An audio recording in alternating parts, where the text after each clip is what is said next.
है। शुक्रवार को रैली में हिंसा भड़काने के आरोप में 3 विपक्षी कार्यकर्ताओं को गिरफ्तार किया गया था। स्वीडन की राजधानी स्टॉकहोम में शनिवार को पूरे राजकीय सम्मान के साथ राजकुमारी लिलियन का अंतिम संस्कार किया गया। वेल्स में जन्मी राजकुमारी लिलियन का 10 मार्च को 97 साल की आयु में निधन हो गया। राजकुमारी लिलियन मानसिक रूप से ग्रस्त थी और कई वर्षों से बीमार चल रही थी। लिलियन का अंतिम संस्कार रॉयल पैलेस कंपाउंड की चर्च में किया गया। लिलियन स्वीडन राज परिवार की प्रमुख राजदारों में एक थी। प्रिंस बर्टिल के साथ उनके संबंधों को बर्नार्डोट साम्राज्य के लिए खतरा माना गया। लिलियन और बर्टिल ने दशकों तक अपने प्रेम प्रसंग को अनाधिकारिक रखा। हालांकि जिंदगी की ढलान पर राजा ने उन्हें विवाह करने की अनुमति दे दी। वेनेजुएला के पूर्व राष्ट्रपति ह्यूगो चावेज की ताबूत की एक झलक पाने के लिए शनिवार को राजधानी काराकास के मिलिट्री म्यूजियम के बाहर लोगों की भारी भीड़ लगी।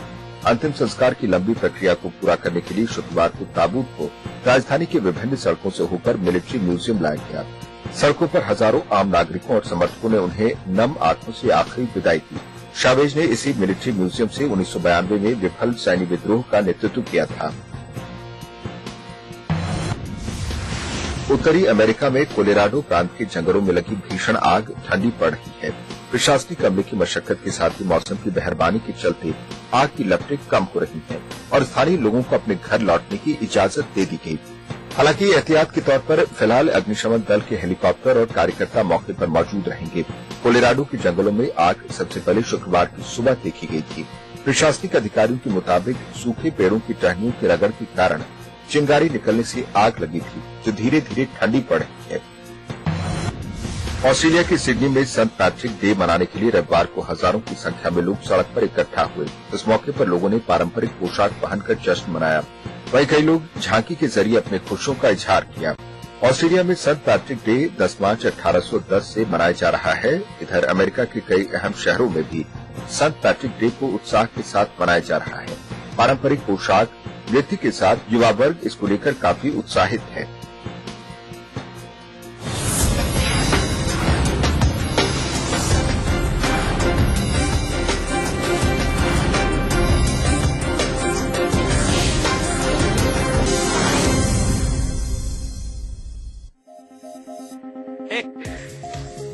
दिन भर खबरों की बौछार और उनको आप तक पहुंचाने की हमारी जिम्मेदारी।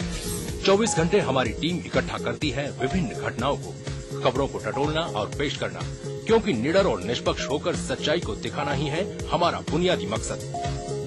प्रदेश, देश और विदेश की हर खबर के लिए देखते रहिए ईटीवी राजस्थान। हम हैं हर कहीं।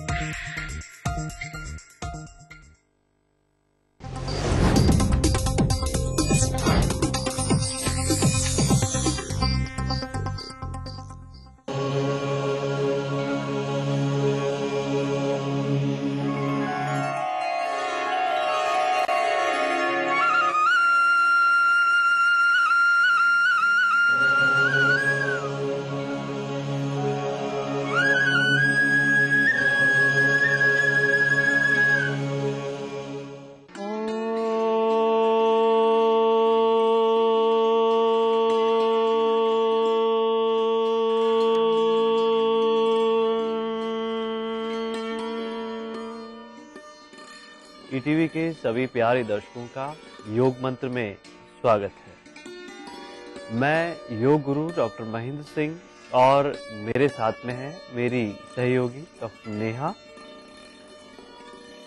आज हम करेंगे पशु विश्राम आसन का अभ्यास, लेकिन इससे पहले एक बार फिर से देख लेंगे कल हमने जिस आसन का अभ्यास किया था।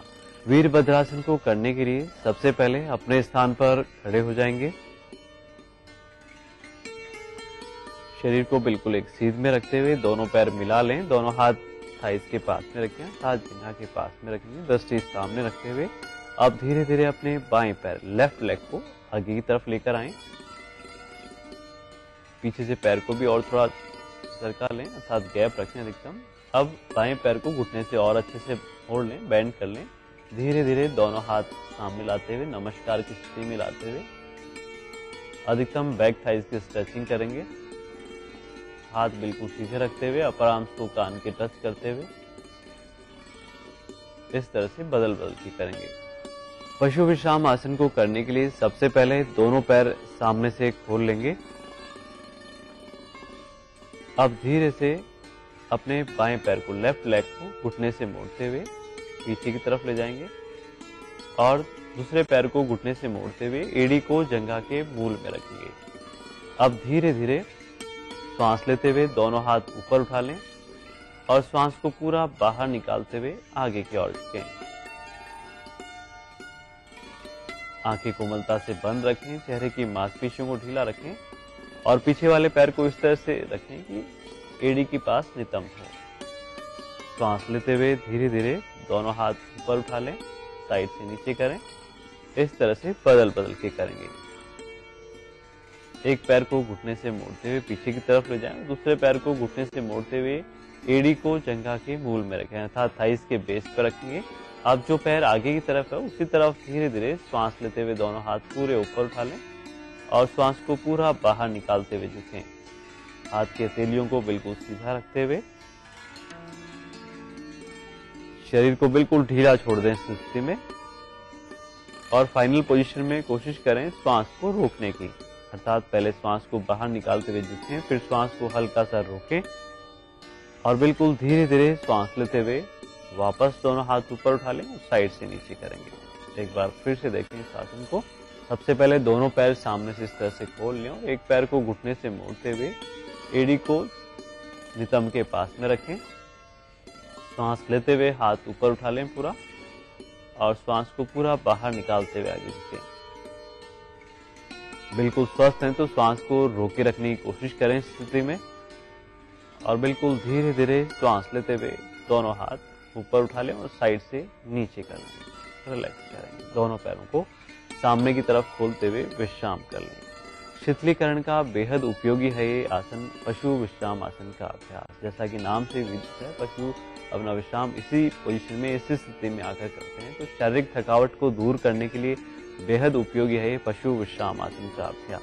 लेकिन जिनको हाई बीपी प्रॉब्लम रहती है वे भी नियमित रूप से इसका आसन का अभ्यास करें तो उन्हें भी इससे लाभ हो सकता है। लेकिन ध्यान रखें, कमर दर्द है तो इस आसन का अभ्यास नहीं करें और सर्वाइकल हो तो सिर सामने की तरफ रखें अर्थात दृष्टि सामने की ओर रखते हुए इस आसन का अभ्यास कर सकते हैं। घुटनों में दर्द हो तो पैरों को इस तरह से मोड़ करके, बैंड करके जबरदस्ती आसन का अभ्यास नहीं करेंगे।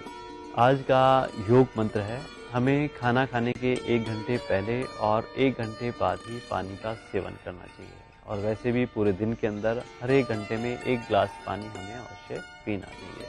लेकिन जो हृदय रोग से पीड़ित हैं वे किसी डॉक्टर की सलाह से ही पानी का सेवन करें। तो आज के लिए बस इतना ही। कल हम फिर हाजिर होंगे एक नए योग मंत्र के साथ। तब तक के लिए नमस्कार।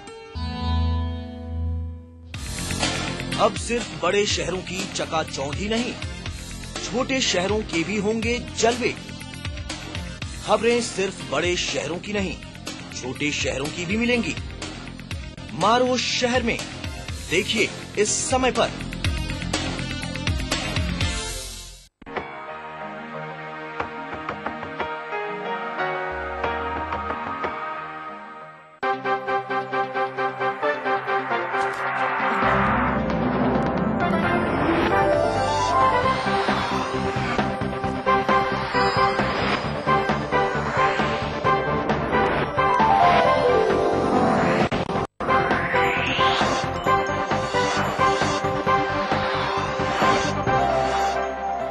देख रहे हैं ईटीवी राजस्थान।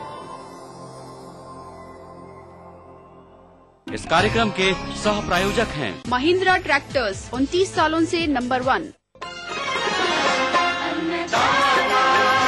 अन्नदाता अन्नदाता नीति तुम्हारा अन्नदाता, पग पग पर है संग तुम्हारे अन्नदाता। लहू किसानों का बन के पसीना सींचता है धरती का सीना। मेहनत का तेरी हक दिलवाने, नई तकनीक नई खोज बताने। पशुधन को गुणवान बनाना, पौध सुरक्षा को सिखलाना, खेती के सब गुर समझाने, भारत का सरताज बनाने। हाथों पहरी है संग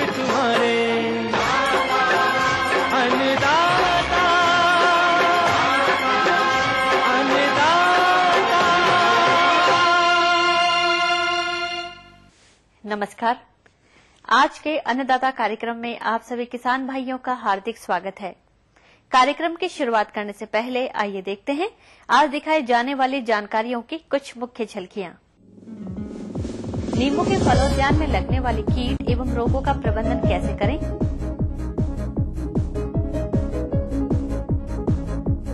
डच रोज की फसल में किए जाने वाले प्रबंधन कार्य। आइए अब शुरू करते हैं आज का सफर।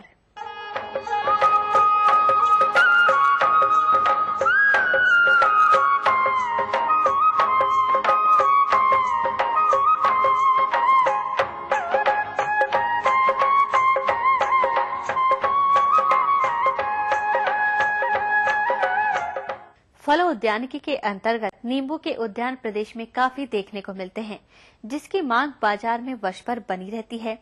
अतः इससे गुणवत्ता युक्त अधिक उत्पादन के लिए बाग में समसामयिक कार्य करना बहुत ही आवश्यक होता है, जैसे कि बाग के उचित समय पर साफ सफाई, पोषक तत्वों का प्रयोग, सिंचाई इत्यादि क्रियाओं के साथ साथ यदि बाग में किसी प्रकार की बीमारी या कीट का प्रकोप है तो उसके प्रबंधन पर भी अवश्य ध्यान दें।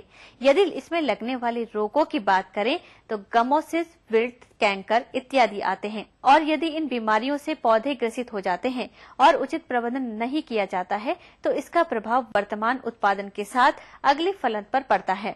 अतः किसान भाइयों, इस प्रकार की कोई भी समस्या आपके बाग में नहीं आए और बाग से गुणवत्ता युक्त अधिकतम फल मिलता रहे, इसके लिए किस प्रकार से करें इन रोग का उचित प्रबंधन, इस विषय पर जानकारी हेतु देखिए कार्यक्रम का यह अंश। किसान भाइयों, यदि नींबू वर्गीय फल वृक्षों में लगने वाले रोगों की बात करें तो इसमें पहला रोग है साइट्रस कैंकर। इस रोग के कारण पहले पत्तियों की निचली सतह पर कुछ उभरे हुए अनियमित आकृति के गोल गोल धब्बे दिखाई दे पड़ते हैं और इन रचनाओं को यदि ध्यान से देखें तो इन रचनाओं के बीच का भाग हमें गड्ढे जैसे दिखाई पड़ता है। बाद में रोग जब अधिक हो जाता है तब पत्तियों की ऊपरी सतह पर भी आ जाते हैं। इसके अलावा फलों पर भी इसके लक्षण स्पष्ट दिखाई देते हैं। ज्यादातर फलों का केवल ऊपरी छिलका ही इसके द्वारा प्रभावित होता है, नीचे का गुदा अप्रभावित रहता है। इसके अलावा तनों के ऊपर भी लंबे गहरे भूरे रंग के कैंकर दिखाई पड़ते हैं। इसके अतिरिक्त नींबू के फल वृक्षों में लगने वाला प्रमुख दूसरा रोग है उल्टा सूखा रोग। इस रोग में पौधों में ऊपरी शाखाएं सूखने लगती है। कभी कभी केवल कुछ शाखाएं ही नीचे की तरफ सूखती है और कई बार पौधों का अधिकांश भाग इस रोग के प्रकोप के कारण सूख जाता है। इसमें लगने वाला तीसरा प्रमुख रोग है गमोसिस। इस रोग में पौधों की शाखाओं और तनों में गोंद जैसा पदार्थ निकलता है, जिसके कारण पौधों की शाखाएं धीरे धीरे सूखने लगती है।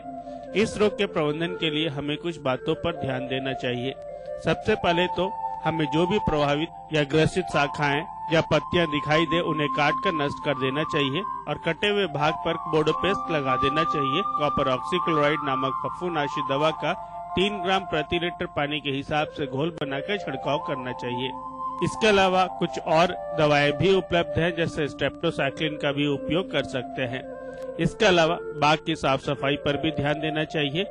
जहां पर नींबू का पौधा लगा हुआ है उसके आसपास जो सड़े गले पौधों के अवशेष है या रोगग्रस्त पत्तियां हैं उसे इकट्ठा कर जला देना चाहिए।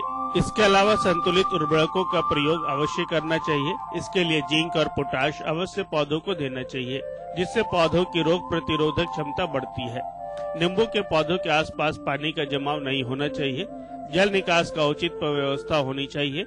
पौधों के तनों के चारों ओर मिट्टी चढ़ा दे ताकि उसके आसपास पानी का भराव ना हो और पौधों के तने जिस भाग से प्रारंभ में गोंद निकलता है उस स्थान को चाकू से खुरच कर उसकी छाल को निकाल देना चाहिए और उस पर बोडोपेस्ट लगा देना चाहिए या मैग्नीशियम परमैंगनेट 1% का लेप लगा दे ताकि उस पर फफूंद का आक्रमण ना हो सके। दूसरी बात, ऐसे रूट स्टॉक का प्रयोग करें जो इस रोग के प्रति प्रतिरोधक हो, जैसे करना खट्टा, ट्राइफोलिएट ऑरेंज आदि के। यदि आप रूट स्टॉक प्रयोग में लेंगे तो जो बडिंग या ग्राफ्टेड पौधा है वह रोगग्रसित नहीं होगा। दूसरी बात है, जो बडिंग या ग्राफ्टिंग का जो बिंदु है वो जमीन से कम 1 से 1.5 फीट ऊंचाई पर होना चाहिए। इसके अलावा किसान भाइयों, जब आप नए बाग लगाने जा रहे हैं तो वह खेत रोगमुक्त और पौध रोपाई से पहले गड्ढों को उपचारित करना न भूले। तो किसान भाई, यदि आप बताई गई बातों को अमल में लाते हैं तो निश्चित ही नींबू के बाग में रोगों का प्रबंधन कर सकते हैं और अच्छा एवं गुणवत्ता युक्त उत्पादन प्राप्त कर सकते हैं।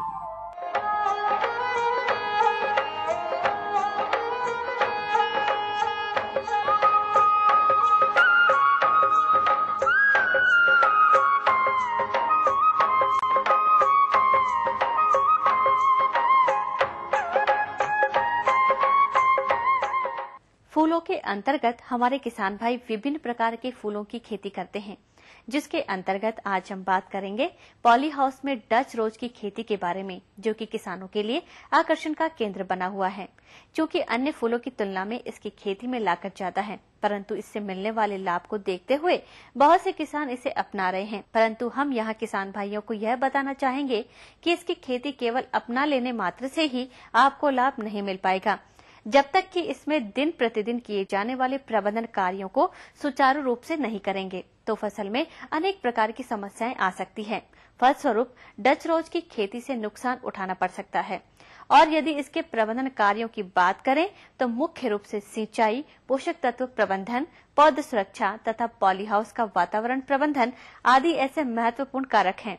अतः किसान भाइयों, अगर आपने डच रोज की खेती अपना रखी है तो इस फसल में इस समय इन बिंदुओं का किस प्रकार प्रबंधन करें, इस संदर्भ में जानकारी के लिए आइए मिलते हैं एक प्रगतिशील किसान श्याम सुंदर शर्मा से। ये 1008 स्क्वायर मीटर का 2 पॉली हाउस लगा रखे हैं। एक बेड पर 45 सेंटीमीटर के डिस्टेंस पे 2 रो गुलाब की लगाई हुई है।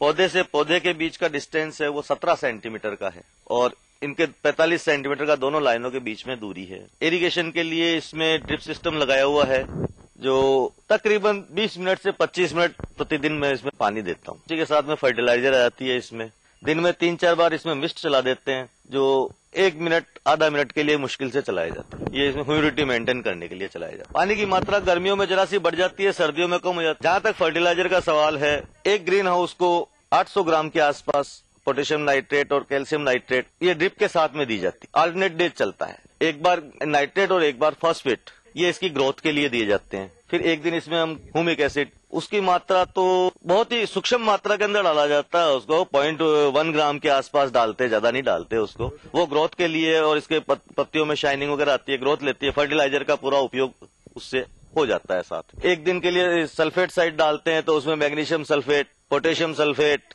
और एनपीके इनका मिक्सचर आता है अलग से, उसको हम काम में लेते हैं। जब बड हमारे इस मटर की साइज की होती है तब इसके ऊपर इसमें कैप चढ़ा दी जाती है। इसमें हर बड के ऊपर कैप लगाई जाती है। इस कैप को लगाने के बाद में 5-7 दिन में बड मार्केट में जाने के योग्य हो जाती है। बड लगाने का ये फायदा है कि एक तो इसकी शेप बहुत अच्छी सुंदर बनती जाती है, दूसरा ये है कि इसका जीवन 2-4 दिन इससे बढ़ाया जा सकता है। फूल लेने के लिए इसमें मोटी स्टेम देखी जाती है, मोटी स्टेम की कटिंग कर देते हैं। पहली कटिंग इसमें 5 पत्ती पे होती है, उसके बाद में उसमें से वापस नई स्पाउटिंग होती है, तो उसको 45 दिन में वो वापस मार्केट में जाने के लिए रेडी हो जाती है। वैसे तो इसमें बेंडिंग की जाती है, लेकिन मैंने इसको बिना बेंडिंग के तैयार किया है और बेंडिंग की जगह मैं इसमें स्टैंडिंग में ही लीफ एरिया मेंटेन कर रहा हूँ। किसान भाइयों, यह तो हुए इस किसान के अनुभव। और अधिक जानकारी हेतु आइए मिलते हैं कृषि विज्ञान केंद्र चित्तौड़गढ़ के एक विषय विशेषज्ञ डॉक्टर राजेंद्र सिंह राठौड़ से। किसान भाइयों ने डच रोज की खेती पॉली हाउस में कर रखी है, उनको मैं यही सलाह देना चाहता हूँ, जब भी उनको बीमारी या कीड़े का प्रकोप दिखाई दे तुरंत उसका उपचार करें। खासकर रोजाना पत्तों को और फूलों को ध्यान से देखना चाहिए। यदि किसी तरह के बीमारियों के या कीड़ों के लक्षण नजर आते हैं तो तुरंत छिड़काव करें। कीड़े और बीमारियों का प्रकोप मौसम के अंदर अधिक तरह के कारण आता है। कई बार यदि नमी ज्यादा हो जाती है और लगातार ह्यूमिडिटी ज्यादा रहती है तो पाउडरी मिल्ड्यू ज्यादा आ सकता है। कई बार दिन और रात के तापमान में ज्यादा उतार चढ़ाव होने के कारण भी इसमें बीमारियों का प्रकोप हो सकता है। मुख्यतः जो सावधानी इनको रखनी पड़ रही है वो है, एक तो पाउडरी मिल्ड्यू की यहाँ पे समस्या आ रही है। इसमें गुलाब के पत्तियों के ऊपर सफेद सफेद पाउडर सा जम जाता है और ये फफूंद की बीमारी है। यदि इसका समय पे कंट्रोल नहीं करें तो ये पूरे पॉली हाउस के अंदर फैल सकती है और गुलाब को काफी क्षति इससे होती है। तो इससे बचाव के लिए सल्फर 2 ग्राम प्रति लीटर के हिसाब से छिड़काव करने की सलाह दी जा रही है। इसके साथ साथ कीड़ों के अंदर माइट्स का प्रकोप देखा गया है। माइट्स को खत्म करने के लिए पेगासिस है, ओमाइट है, इथियोन है आदि एक्रिसाइड्स के स्प्रे की इनको सलाह दी गई है। इसके लिए पेगासिस को 0.5 ml प्रति लीटर के हिसाब से और ओमाइट की 1 ml प्रति लीटर के हिसाब से छिड़काव करना चाहिए ताकि माइट्स की समस्या इसके अंदर नहीं हो। माइट्स का ज्यादा इन्फेक्शन है 4-5 दिन के अंतराल में करना चाहिए, अन्यथा 8-10 दिन के अंतराल पे भी किया जा सकता है। तो इन बातों को ध्यान रखें और यदि कई बार जैसे इस तरह की समस्या आ रही हो तो तुरंत उसका उपचार करें, क्योंकि यदि समय पर इसका फफूंदनाशक का छिड़काव नहीं किया तो काफी ज्यादा लॉस फसल को हो सकता है। कार्यक्रम में अभी बाकी हैं और भी कई रोचक जानकारियां, मगर इससे पहले लेते हैं एक छोटा सा विराम।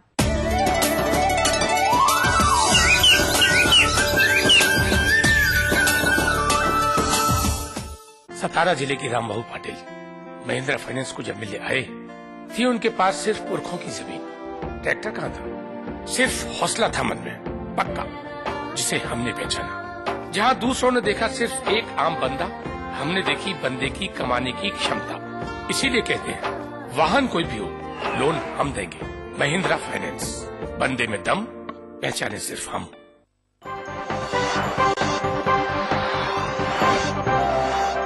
आप देख रहे हैं ईटीवी राजस्थान।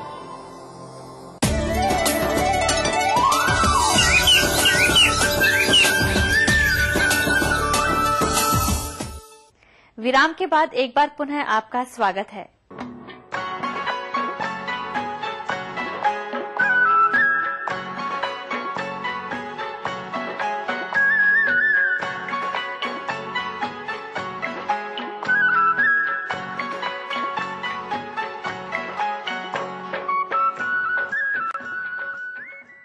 तिलहनी फसलों के अंतर्गत सरसों राज्य की प्रमुख फसल है, जिसकी खेती बहुत से किसान भाई करते हैं और अच्छी आमदनी प्राप्त कर रहे हैं। तो किसान भाइयों, यदि आपने समय से सरसों की बुआई की है तो आपकी फसल इस समय कटाई के योग्य हो गई होगी।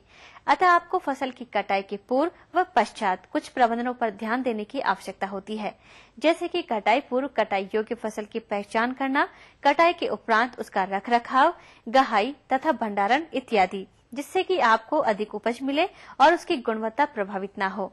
क्योंकि आमतौर पर किसान भाई या तो पहले कटाई कर देते हैं या फिर देरी से करते हैं, साथ ही कटाई के उपरांत उसको रखने की उचित व्यवस्था भी नहीं रखते हैं, जिसका परिणाम यह होता है कि उपज का कुछ हिस्सा नष्ट हो जाता है। अतः किसान भाइयों, आपको सरसों की कटाई के पूर्व व पश्चात किए जाने वाले प्रबंधनों पर जानकारी दे रहे हैं एक विषय विशेषज्ञ डॉक्टर अरविंद कुमार यादव। किसान भाइयों, सरसों की फसल हमारी जब पक जाती है तो उसके पहचान के लक्षण होते हैं कि आप देखेंगे कि वृक्ष पे जो पलियां लगी होती हैं उनका रंग सुनहला रंग हो जाता है, और सुनहले रंग के साथ साथ जब आप खेत में प्रवेश करेंगे तो आवाज सी आती है। इस तरह से किसान भाइयों आप देखेंगे कि जब एक फली को तोड़ेंगे तो उसके दाना का रंग भी लगभग सुनहला या काला रंग में परिवर्तित हो जाता है। तो ये जान लेना चाहिए कि अब हमारी फसल पूर्ण रूप से पक गई है। कटाई के लिए किसान भाइयों, जैसा कि आप देखते हैं, हम लोग प्रक्षेत्र पे देखते हैं कि हमारे किसान भाइयों के द्वारा जो एक आरी नुमा दराती आती है, उसकी सहायता से हम जमीन की सतह से मिले हुई जितनी भी हमें सुविधाजनक कटाई हो सके उतना हम काट करके और खेत में इसको हम 2-3 दिन के लिए ऐसे ही छोड़ देते हैं। जब ये हमारे किसान के खेत में 2-3 दिन की धूप और हवा लग जाती है, अच्छी तरह से सूख जाता है, तो उसके हमारे किसान सुविधा अनुसार अपने छोटे छोटे बंडल्स बना लेते हैं। छोटे छोटे बंडल बना करके और उनको हमारे जो भी नजदीक में कोई हमारा खलियान होता है वहां पर हम सब इसको एकत्र कर देते हैं। एकत्र करने के बाद आप देखेंगे कि 1 सप्ताह या 10 दिन के बाद जब हमारी फसल लगभग पूर्ण रूप से खरखरी जिसको बोलते हैं कि एकदम खरे रूप में जब सूख जाती है, तो इसके बाद हमारे किसान भाइयों के द्वारा उसकी मड़ाई या थ्रेसिंग की जाती है। जिन किसान भाइयों को उसकी सीधी लकड़ी जिसको हम लोग बोलते हैं कि सरसों की जो सीधी लकड़ी उसकी प्रयोग करने के लिए, वो तो इसकी पिटाई करते हैं। पिटाई करने के बाद आप देखेंगे किसी लकड़ी का या उसका माध्यम बना करके उसके ऊपर हमारे किसान खड़े होकर के इसको पिटाई करते हैं। पिटाई करने के बाद दाना और उससे जो पौधा होता है उसको दोनों को अलग कर लेते हैं। किसान भाइयों, मड़ाई का भी जो कार्य होता है वो थ्रेसर के द्वारा बड़े ही सुगमता से और बहुत ही जल्दी हो जाता है। इस तरह से किसान भाइयों देखेंगे कि जो हमारा थ्रेसिंग के बाद दाना आता है वो साफ होता है, उसमें टूटा हुआ बहुत कम होता है। मड़ाई के स्थान से लेकर के इसको हम लोग ले जाते हैं, 2-3 दिन इसको धूप में डाल करके सुखा देते हैं। तो इससे ये लगता है कि लगभग हमारे दाने में अब नमी का जो प्रतिशत है वो 10 से 12% तक रहता है। ऐसी जब नमी हमारे दानों में आ जाए तो उसे भंडारण के लिए उपयुक्त होता है। किसान भाइयों, इसमें भंडारण के लिए जो मुख्य रूप से आवश्यकता हमें ध्यान देने की बात होती है, जिस भंडार गृह में हमें रखना हो, सबसे पहली बात तो यह है कि उसमें कहीं भी किसी तरह के चूहों या उस तरह के उसके बिल ना हो, उसमें किसी तरह से कोई कीट जो कीड़े हैं उस तरह का उनका कोई प्रकोप ना हो, अच्छी तरह से उसकी लिपाई कर दें। अगर आपको जरूरत हो सके तो आप कहीं भी चूना के द्वारा अगर उसकी पुताई दीवार पे, भीतरी दीवार पे कर सकते हो तो वो भी बहुत अच्छा रहता है। इसके करने के बाद एक दीवार के सहारे, दीवार से 1-1.5 फीट दूर एक लकड़ी का एक प्लेटफार्म बना देते हैं, जिस पर हमें जो हमारे दानों से भरा हुआ बैग को रखना होता है। इसके लिए किसान भाइयों को दानों को जो बैग में भरें, उसके लिए कुछ बैग में भी कुछ उपचार करने की आवश्यकता होती है। इसके अंतर्गत किसान भाइयों आप ये देखेंगे, अगर आपको बाजार से लिए हुए नए हैं तो उनको कम से कम 24 घंटे तक उसको धूप में सुखा लें। अगर वो नहीं है, अगर पुराने बोरा हैं, बैग मिल रहे हैं, तो उसके लिए किसान भाइयों आपको विशेष ध्यान देने की आवश्यकता ये है, कोई भी कीटनाशक आपको कहीं अगर मैलाथियन मिल जाए या आपको अन्य कोई भी कीटनाशक है जो उपयुक्त रहता है, उसके घोल में इन जो पुराने बैग्स हैं इनको उसमें डिप करके और इसके बाद धूप में सुखा लें।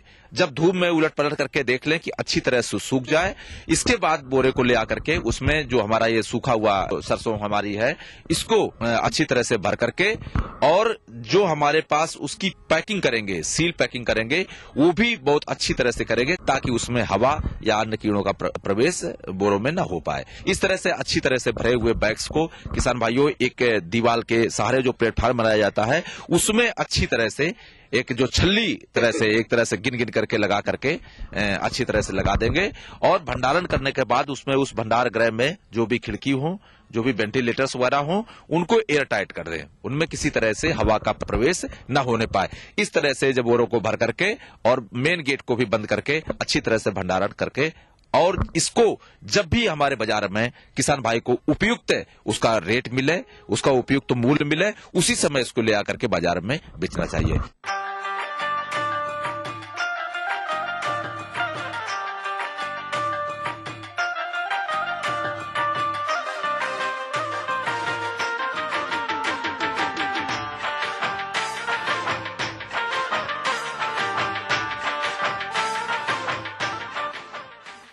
पशुपालन के अंतर्गत दुधारू पशुओं को प्रदेश के किसान भाई बहुत साल से अपनाए हुए हैं और इन पशुओं के लिए हरे चारे हेतु रिजका, बरसीम, जई इत्यादि की बुआई करते हैं। अतः जिन कृषकों ने रिजका की फसल लगा रखी है वे हरे चारे के लिए इसकी कटाई कर रहे हैं एवं साथ ही आने वाले समय में इससे अच्छा उत्पादन लेने हेतु कुछ सस्य क्रियाओं को समय पर संपादित करना होता है, जैसे कि उर्वरक, सिंचाई एवं कटाई उचित अवस्था पर व समय पर करना इत्यादि। परंतु देखा जाता है कि यह कार्य चारे वाली फसल होने के कारण समय से नहीं करते हैं, जिस कारण से फसल से आगे की कटाइयां नहीं ले पाते हैं।